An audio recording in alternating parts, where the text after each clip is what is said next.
This evening, 60 Brahman bulls identified for importation into Guyana from Texas. Quincy Roache was remanded for the murder of his reputed wife. Guyana Fire Service, St. George's High School fire electrically sparked.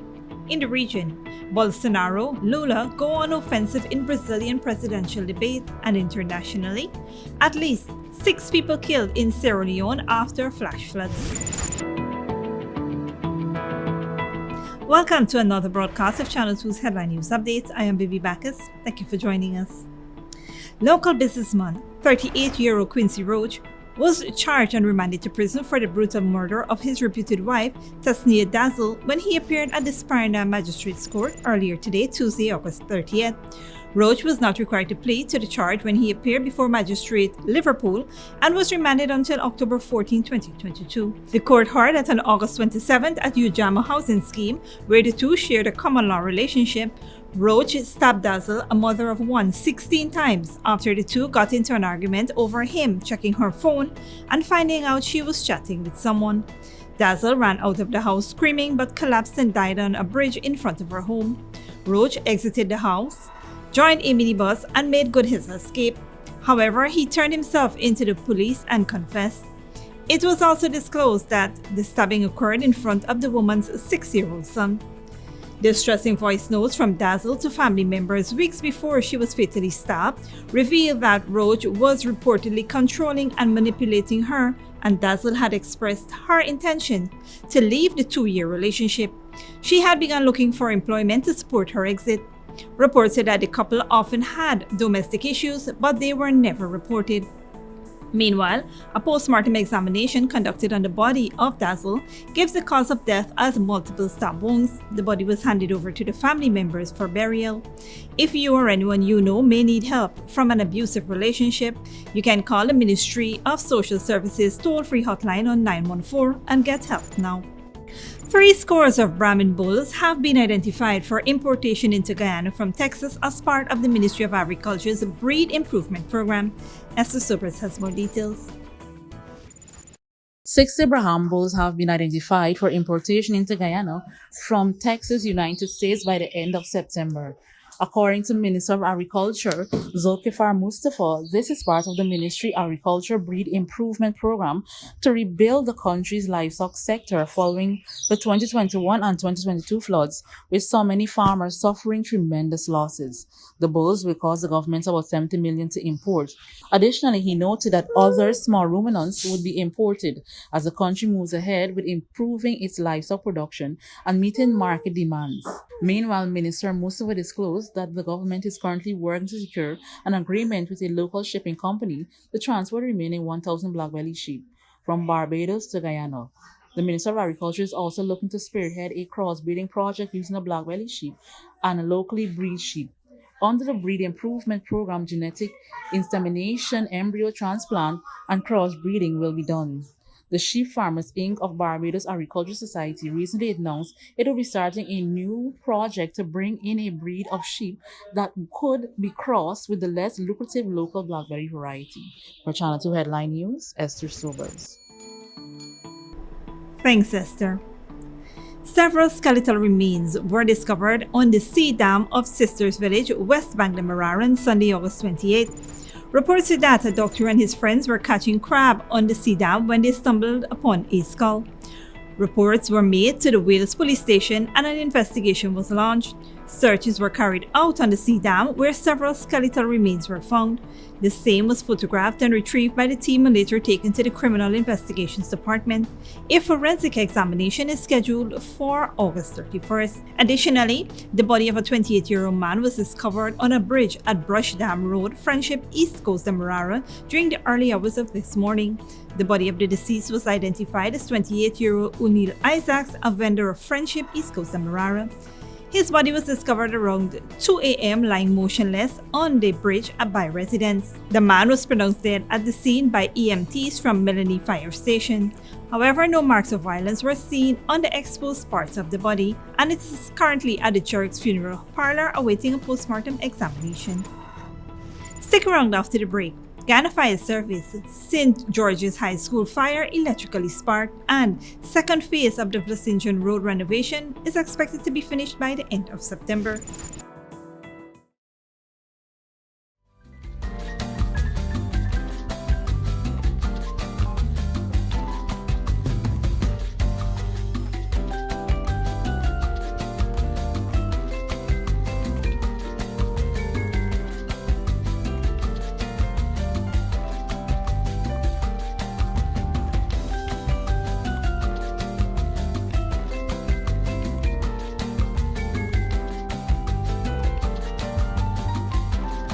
Good girl forget things. What's the problem, Granny? I want money for borrow for those surgery. I was dancing and I fall and fracture my hip. If you need some quick money, you should check Lender's Jewelry and Pawn Shop. Lender's Jewelry and Pawn Shop, Lot 238 South Road Border, Georgetown. Get jewelry made to order in just 72 hours. We also accept vehicles. Lender's, best rates, longest payback period. Boys, I get through. Plus, I could dance again. Lender's Jewelry and Pawn Shop.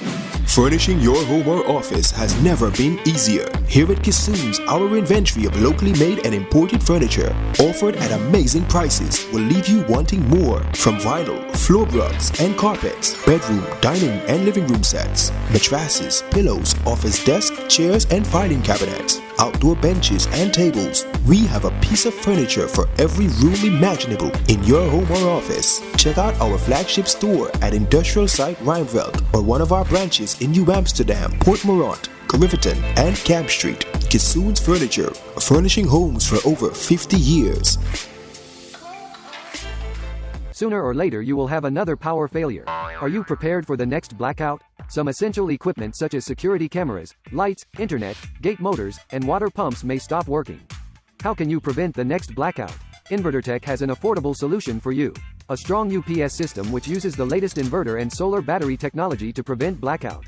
We smartly calculate your average power demand so you don't spend more than you need to. Call 223-2233 for more information. When you need money and you gotta get it fast, Creative Jewelry and Pawn Shop is the place for that confidential transaction in a quiet and secure location. You'll get the highest value per pennyweight for your gold and also enjoy the lowest interest rates and longest payback period too.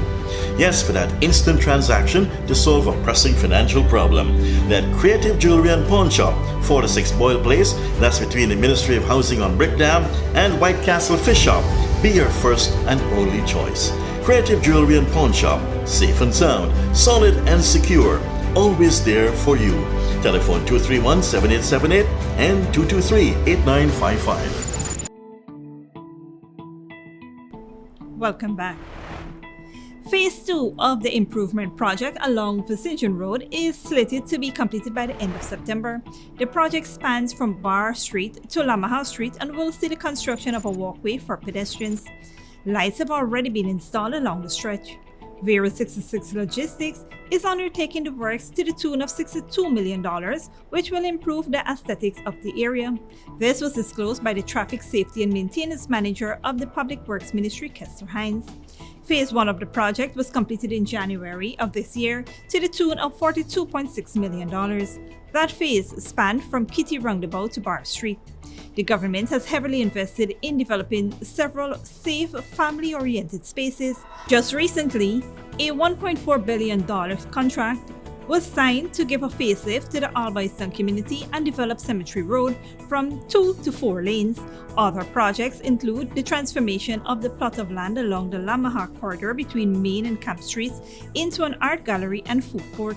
The Kingston Seawalls beautification is also being enhanced, while Drury Lane, Cambervale is being transformed into an avenue. According to the Guyana Fire Service's recently published assessment of the St. George's High School fire, the fire was electrical in nature, as the source tells us more. After over a month, St. George's High School was devastated by fire. The Guyana Fire Service confirmed that the cause of the fire was an old duplex receptacle overheated and started a blaze on July 20th of this year. Fire Prevention Officer of the Guyana Fire Service, Sheldon Shawns, in a phone interview with Starbuck News, explained that the nature of the electrical fire which destroyed the top story of the wooden structure of the learning institution. He said a teacher from the social department related to the Guyana Fire Service that a duplex receptacle, an outlet where two devices can be plugged in, had not been worked for quite some time.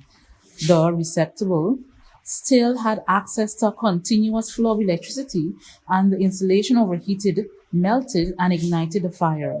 Sean stated that the Guyana Fire Service would usually do inspections at school to ensure that fire extinguishers are operational. Smoke detectors are in order and proper guidelines for fire drills are in place. He further stated that the Guyana Fire Service is not responsible for the maintenance of the electrical system. The fire caused the displacement of around 421 students and 25 teachers. The fire was the third of its kind to occur at the secondary school in less than 2 years. In June 2021, a fire devastated North Romfeld Multilateral School in Georgetown, and in September, a fire completely damaged the Mabura Secondary School in Region 1. For Channel 2 Headline News, Esther Sobers. Thanks, Esther. Don't go away after the break. Bolsonaro, Lula go on offensive in Brazilian presidential debate, and Iraq's nationwide curfew goes into effect. When you need money and you gotta get it fast, Creative Jewelry and Pawn Shop is the place for that confidential transaction in a quiet and secure location. You'll get the highest value per pennyweight for your gold and also enjoy the lowest interest rates and longest payback period too. Yes, for that instant transaction to solve a pressing financial problem. That Creative Jewelry and Pawn Shop, 4-6 Boyle Place, that's between the Ministry of Housing on Brickdam and White Castle Fish Shop, be your first and only choice. Creative Jewelry and Pawn Shop, safe and sound, solid and secure, always there for you. Telephone 231-7878 and 223-8955. Furnishing your home or office has never been easier. Here at Kissoon's, our inventory of locally made and imported furniture, offered at amazing prices, will leave you wanting more. From vinyl, floor rugs and carpets, bedroom, dining and living room sets, mattresses, pillows, office desk, chairs and filing cabinets, outdoor benches and tables. We have a piece of furniture for every room imaginable in your home or office. Check out our flagship store at Industrial Site Rijnveld or one of our branches in New Amsterdam, Port Morant, Riverton and Camp Street. Kissoon's Furniture, furnishing homes for over 50 years. Sooner or later you will have another power failure. Are you prepared for the next blackout? Some essential equipment such as security cameras, lights, internet, gate motors, and water pumps may stop working. How can you prevent the next blackout? InverterTech has an affordable solution for you. A strong UPS system which uses the latest inverter and solar battery technology to prevent blackout. We smartly calculate your average power demand so you don't spend more than you need to. Call 223-2233 for more information. Good girl forget things. What's the problem, Granny? I want money for borrow for those surgery. I was dancing and I fall and fracture my hip. If you need some quick money, you should check Lender's Jewelry and Pawn Shop. Lender's Jewelry and Pawn Shop, Lot 238 South Road Border, Georgetown. Get jewelry made to order in just 72 hours. We also accept vehicles. Lenders, best rates, longest payback period. Boys, I get through. Plus, I could dance again. Lender's Jewelry and Pawn Shop. Welcome back. Now let's take a look at what's happening in the region and around the world. Brazil's presidential candidates have held their first debate 5 weeks before October's general elections. Far-right President Bolsonaro has trailed behind former left-wing leader Luiz Inácio Lula da Silva in polls ahead of the October elections. Al Jazeera's Monica Yannicue reports. It was the first public debate between the two frontrunners in Brazil's presidential election. 6 candidates were on the stage, but all eyes were on incumbent right-wing President Jair Bolsonaro and left-wing former leader Luiz Inácio Lula da Silva. Together, they have more than 70% of the votes. Lula, who governed Brazil from 2003 to 2010 and is leading the polls, blamed Bolsonaro for the country's rise in poverty. The country I left is a country that people miss. It was a country of employment. It was a country where people had the right to live with dignity, with their heads held up. And this country will return. Bolsonaro attacked Lula, accusing him of leading a political corruption scandal involving Brazil's state-run oil company Petrobras. There was corruption. President Lula, you want to come back? What for? To keep doing the same thing at Petrobras? Lula spent 19 months in prison before bribery convictions against him were annulled, putting him back on Brazil's political scene. Bolsonaro, who is trying to appeal to women voters, denied misogynistic claims against him. But during the debate, he attacked a female journalist who criticized his response to the COVID-19 pandemic. Vera, you sleep thinking about me. You're a disgrace to journalism. Analysts say both frontrunners did poorly on Sunday, but that will unlikely influence the outcome of this unprecedented election. They are totally different from other elections in Brazil because you have an incumbent president fighting a former president. And that has never happened in Brazilian history. Secondly, no incumbent president, has started a campaign in a disadvantage regarding his opponent. Taxi driver Carlos Costa says the debate did not change his mind.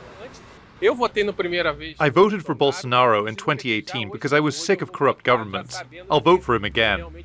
Vanessa dos Santos says she supported Lula and still does. I would prefer a third opinion between Lula and Bolsonaro, but since we have none, I'll vote for Lula, because I know his government has favored the poor, and we are now struggling to put food on the table. Bolsonaro is trailing Lula in all of the polls. Both men will have to win more than half of the valid votes cast to be elected president during the first round on October 2nd. If not, the election will go to a runoff on October 30th. Monica Yanakiev, Al Jazeera, Rio de Janeiro. Internationally, Iraq's nationwide curfew imposed by the army is now in force. That's after supporters of the influential Shiite leader Mustaq al-Sadr stormed the presidential palace in Baghdad. At least 9 people have been killed and dozens injured during the violence. Al Jazeera's Alexia Bryan reports.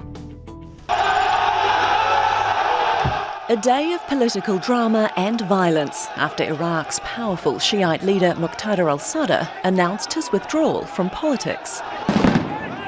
His supporters broke into the presidential palace in Baghdad's fortified green zone, which houses the Prime Minister's office. Many even taking to the palace pool. Our demands are to dissolve parliament and to hold the corrupt to account. And we say, my master, Muqtada al-Sadr, their pride is under your feet, and we will sacrifice for you. Victory is ours. Caretaker Prime Minister Mustafa al-Kadhimi halted cabinet sessions until further notice. But Iraq's political life was already in limbo. There's been deadlock for almost a year since Muqtada al-Sadr's party won the largest share of seats in elections last October. But it wasn't enough to secure a majority, and Sadr hasn't been able to form a government of his choosing. He told his MPs to resign in June, and his supporters have been protesting since July. Some even briefly occupied parliament. They want new elections without the participation of Iran-backed groups. This is an Iraqi revolution. Iraq should be returned to its people. This is not the first time Sadr's announced his retirement from politics, and many have dismissed it as a bluff to gain leverage over his rivals. Already, several protesters have been killed or wounded, and it's feared Sadr's latest move could lead to yet more instability. Alexia Bryan, Al Jazeera. And finally, at least 6 people have been killed in a mudslide near Sierra Leone's capital. Flash floods triggered by torrential rains caused a section of a hill in Looking Town to collapse, burying occupants of 2 houses built on its slope. Al Jazeera's Ahmad Idris reports. By the time help arrived, it was too late for many who lived here, including children. But even after the last body was found, neighbors continued to dig through the rubble in the hope of salvaging what they can. The residents described what happened. All of a sudden, I just saw the bulk of mud and palm trees uprooted from the stump. The mud which fell destroyed these 3 houses, which caused the death of 6 people. The destruction also leaving many here homeless. We live here because this is where we manage to pay cheaper rent. I don't have the money to pay for an expensive house. Emergency workers say 2 more people were killed in Freetown as a result of the torrential rains. An evacuation order has now been issued. So our presence here today with EPA and other agencies is to actually continue assessing the risks around and advise other households within this area to voluntarily relocate, whilst the NDMA and other agencies work modalities in place to get the other hanging boulders down so that we could prevent further disaster. President Julius Maada Bio issued a statement sending condolences to affected families. He once described Sierra Leone as the world's 3rd most vulnerable nation when it comes to the impact of climate change. Yet despite a government ban 5 years ago, people continue to build settlements in disaster-prone areas in and around Freetown. As seen here, the consequences can be fatal. Ahmed Idris, Al Jazeera. And that is it for today's regional and international news. Here now is your 3 weather forecast.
And that is all for this edition of Channel 2's Headline News Updates. Tune in on Wednesday at 7 p.m. for another episode. Be sure to subscribe, like, and follow us on Facebook and YouTube. Until then, please take care of yourself and each other.